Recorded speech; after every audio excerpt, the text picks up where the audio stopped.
Essa anistia é importante porque, pela primeira vez, é definida o regime jurídico do anistiado, constituído do direito à declaração de anistiado político. Além disso, ela traz aí o instrumento da reparação econômica. Percebam, senadores, percebam. Eu trouxe aqui, ó, lá de trás, lá de 1800, percebam que o clamor popular pelo perdão não é um instituto novo. Faz parte da história do Brasil. Se queremos novamente nos unir como nação e avançar política e economicamente, precisamos curar essa ferida, perdoar os que erraram e ajudar nosso povo a seguir em frente. Como absurdos extremos, na década de 60, contra exatamente o golpe que foi impingido, que foi imposto no ano de 64, aos que agora estavam lutando para trazer de volta o regime militar, não há absolutamente relações comparativas, senador Eduardo Girão. Falar sobre a anistia política que houve, sim, porque à época, aqueles que perderam os seus mandatos, que não tiveram a liberdade para poder expressar o seu descontentamento ante o que foi posto em 64, com os conluios com outros países, entre os quais os Estados Unidos da América, aí sim, você está identificando lutas democráticas de resistência a pessoas, e muitas destas que foram torturadas e morreram nas masmorras, vide o que aconteceu no DOI-CODE, não há relações comparativas. Eu aqui venho à tribuna, se Vossas Excelências disserem veneziano, mas não seria ponderável que alguns casos que foram julgados pelo STF passassem por uma revisão? Aí sim, de alguns exageros de pena. Mas querer simplesmente desconhecer que barras de ferro foram utilizadas como violentas armas contra policiais ou contra outros que se insurgiam ante as tentativas de vandalizar, de quebrar as estruturas de poder, de fragilizar, para que depois, socorridos, entre aspas, fossem por aqueles que estavam esperando por esse momento, não. Aí não, eu faço esse debate com muita tranquilidade, porque tenho a absoluta convicção de separar. Não sofri na pele porque eu não era vivo, mas eu sei das histórias contadas por muitos, não apenas pelo meu pai, que passou 10 anos, senador Eduardo Girão. Aí sim, sem poder dizer um ai, às vezes sem poder exercer a advocacia. Passou 10 anos tendo que receber ajudas para dar de alimento à sua prole de 3 filhos, alcançado famigeradamente por um ato, AI-5, e outros que também igualmente vieram por força de um regime militar, que aqueles que tomaram de conta no dia 8 de janeiro, com raríssimas exceções, queriam de volta.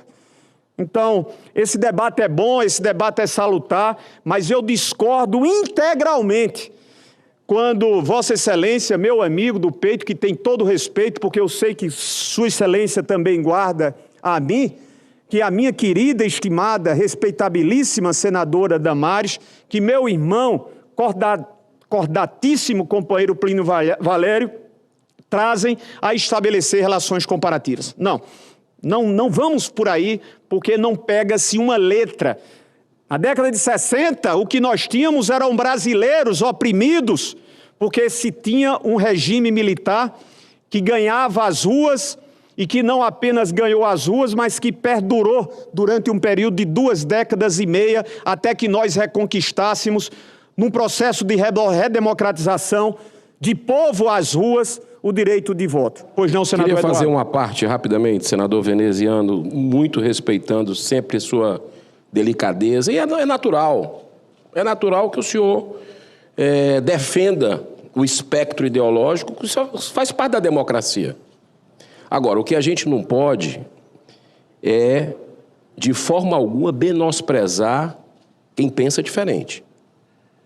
Isso aí, eu acredito que a gente tem que... A senadora Damares, que não está aqui agora, fez um discurso dessa tribuna relacionando fatos de um passado e essas pessoas que dia 8 de janeiro estavam aqui, que foram negadas pela presidência do Senado, do qual o senhor era vice-presidente, as imagens das pessoas que entraram aqui nesse plenário, que o seu ministro da Justiça, que hoje é o ministro do STF, Flávio Dino, negou para a comissão parlamentar de inquérito as imagens para a gente identificar quem quebrou, quem não quebrou, quem foi massa de manobra, quem foi infiltrado. Isso está na penumbra.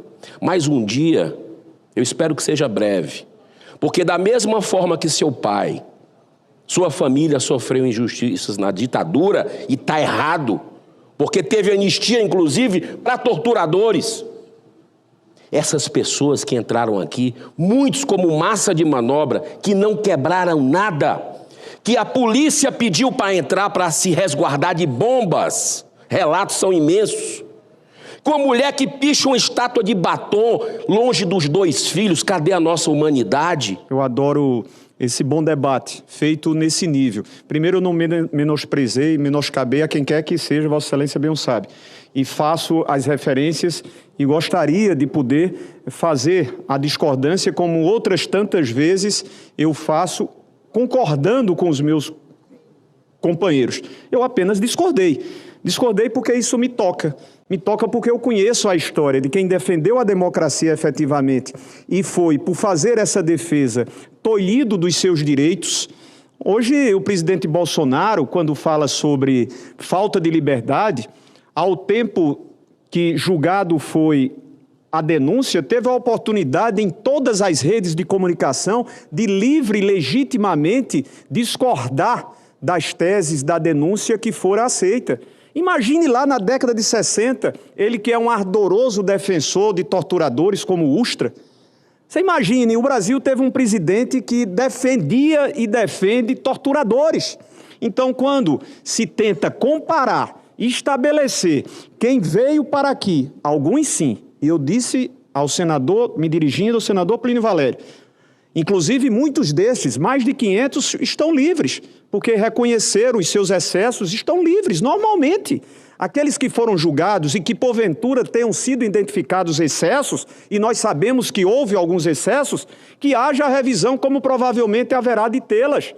Agora, senadores e senadoras, achar que aquele foi um domingo no parque, achar que as bombas que foram colocadas para explodir no Aeroporto Internacional JK de Brasília era uma brincadeira, achar que no dia 12 de dezembro, ônibus queimados, carros queimados, é uma brincadeira, achar que aquilo que foi motivo de discurso reiterado deliberadamente para se preparar um ambiente pró-golpe é de desconhecimento nosso, ou minimizar que o seja, me perdoe, essa culpa eu não levo absolutamente, nem que justificadas fossem as condições para eu voltar ao Senado dizendo aquilo que a minha consciência não me permite. Até porque subo à tribuna não para fazer likes, subo à tribuna não para ser visto ou ser aplaudido. Eu subo à tribuna para professar convicções que são as convicções de uma história, como vereador, prefeito, deputado federal, senador da República. Apenas não posso concordar que estabelecidas sejam minimamente o que aconteceu na década de 60 e perdurou durante 25 anos, de torturas de torturados, de imprensa calada, aí sim, de agentes políticos que não tinham o direito legítimo de levantarem-se ao que está acontecendo nos dias de hoje.